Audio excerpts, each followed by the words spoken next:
super hot environment.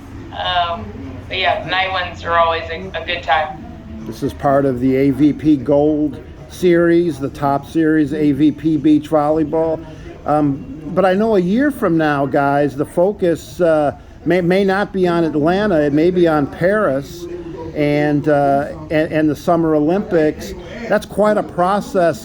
Give us a Cliff Notes version of qualifying for the Olympics, even if you guys understand it completely. It's it's an international process. And I've read it over numerous times, and I'm still confused. Yeah, as you should be. We all kind of are. Cliff Notes version, or at least I will try. We have 18 months, so it started in January and it ends in June of next year. So June of 2024, that's when the official list of who is going to the Olympics comes out. So you have 18 months to gather up as many points as you can in 12 events. As soon as you get your 12 events, you only drop your worst finishes, and then you can replace them with better finishes. And whoever has the top two teams that have the most points get to go to the Olympics. Now, the caveat to that is each country only gets 2 slots. So you can have 3 or 4 teams that are in the top 10 in the world, but if they are 4 teams all from the same country, only the top 2 get to go. So that is the shortest version of Cliff Notes. The only things that count for qualifying for the Olympics are the international events. So the AVP events do not count towards the Olympic qualification. Which is kind of a shame, because these AVP events are some of the strongest events in the world. Yeah, I mean, like Taryn was saying, there could be 4 teams from the same country, and when she's talking about that, she's talking about America. American beach volleyball is top notch. So there will be probably in this Atlanta tournament, there will be at least 4 teams that are top 20 in the world. Yeah, spoken very well by a couple of LSU graduates, and it's confusing, but it's fun to follow. And what a lot of people don't realize, guys, is beach volleyball is an international sport, and the teams from around the world, even countries you wouldn't expect to lay claim to great beach volleyball, a lot of those countries, it's a big sport over there, and those countries are tough.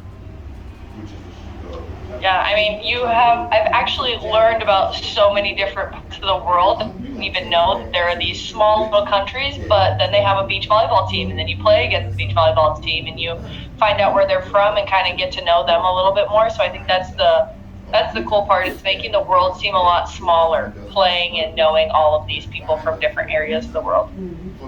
Yeah, you guys have been pretty successful the last year or so on the tour here in the U.S.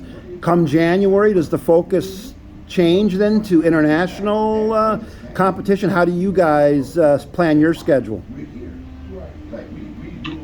So as of January of 2023, our focus flipped to Olympic qualification because the 18 months started then. So we have been heavily traveling to all over the world, mostly Europe, and that is our focus, just because that is our biggest goal right now. So we have to sadly turn all of that focus to the international play, and then luckily Atlanta worked out so that we can make it to this 80. Yeah, with Kristen Nuss, Taryn Cloth, AVP Beach Volleyball fans, LSU Tigers, and for people that have never been to an AVP event, guys, give us a quick selling point. It's fun, it's lively, there's music, it's a party, and in between the party there's volleyball points being played, men and women, so you get a nice variety. Yeah, I think like you said, it is a party. It is just a fun atmosphere. I think it's very family friendly, so you can bring in the kids too. You just get to watch some high level beach volleyball while also there's live music. The broadcasters and everything are just fantastic, getting the crowd involved. There will be I'm sure there will be lots of volleyballs thrown into the crowd, and it's electric. And if you're definitely on the fence, you have to go out. I have not heard of a person who has been to a a beach volleyball event and said they have not liked it or they do not want to go back for more. So if you're on the fence, we hope to see you there in Atlanta in the stands, and wear sunscreen. Yeah, and hydrate. And here's a shocker: a couple LSU grads talking about a party. So, so I know that's a bit of a stretch. And you guys, it's not just a team sport, a two-person team sport. You guys have to have support from sponsors and support staff and the tour. It's like a traveling circus almost, with a lot of support handed your way. That is a very good description. It is a traveling circus. That's exactly what it is. Yeah, I've been covering it. I've been covering it for longer than you guys have been playing. So I go back as far. Is the movie Side Out? Is that like a cult beach volleyball movie? Have you guys seen that? I have not seen the movie. Yeah, I have actually not seen the movie either. Get on Netflix. Homework. Get on Netflix, guys, and see the movie Side Out. And that was really, that kind of movie launched the popularity of beach volleyball in this country. So I would say the acting isn't all the greatest, but the beach volleyball scenes are fun.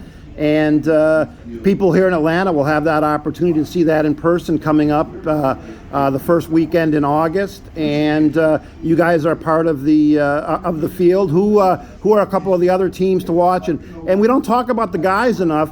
What's your favorite of the men's teams to watch? Oh, that's a good question. Actually, Trevor and Theo on the men's side, they're just came back with back-to-back wins. They won in Hermosa AVP, and then they just won a gold in Spino, Portugal, on the FIVB international side. So they're definitely hot right now. So that'll Miles and Andy Benesh, they just won a gold medal too in Switzerland a couple weeks ago.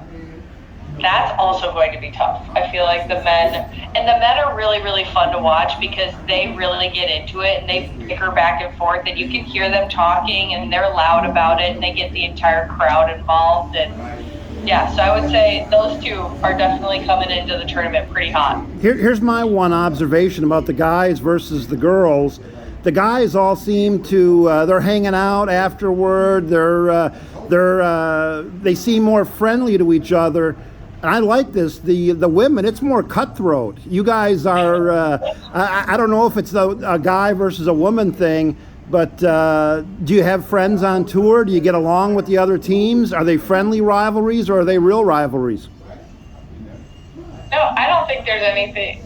I think everyone on the women's side gets along, but it's definitely not to the level that the guys do. I think that is just a difference between girls and guys, because you do kind of walk into the athlete tent and it is kind of all the guys are just hanging out together, and usually the girls are just kind of with their own partner or with other guys. Yeah. But I think the girls walk into the weekend and it is focused right from the beginning, and the guys are able to turn it on and off. Like they can be fighting in the game, and then right after the game they can go and hug and then hang out for a couple hours. And that's just, again, like Kristen said, I think that's the difference between men and women. But yeah, it's a fun dynamic. It's a fun event. The fans have really close access to the courts and the players, including one of the courts. You're sitting right behind where the guy is serving or the girl is serving. Feels like you're right on the court, and you got to be careful. The balls fly into the crowd. You got to stay aware. We're wrapping up here with Kristen Nuss, Taryn Cloth. And you guys have been great sports. Looking forward to the first weekend in August in Atlanta at Atlantic Station, and give my listeners a Go Tigers as we wrap up. I'm trying to get to a place where Go Tigers! Thanks, guys, and good luck the rest of the season and the marathon that is Olympic qualifying. Thank you so much. Appreciate it. See you in Atlanta. It's taken me everything to get to that point. Everything.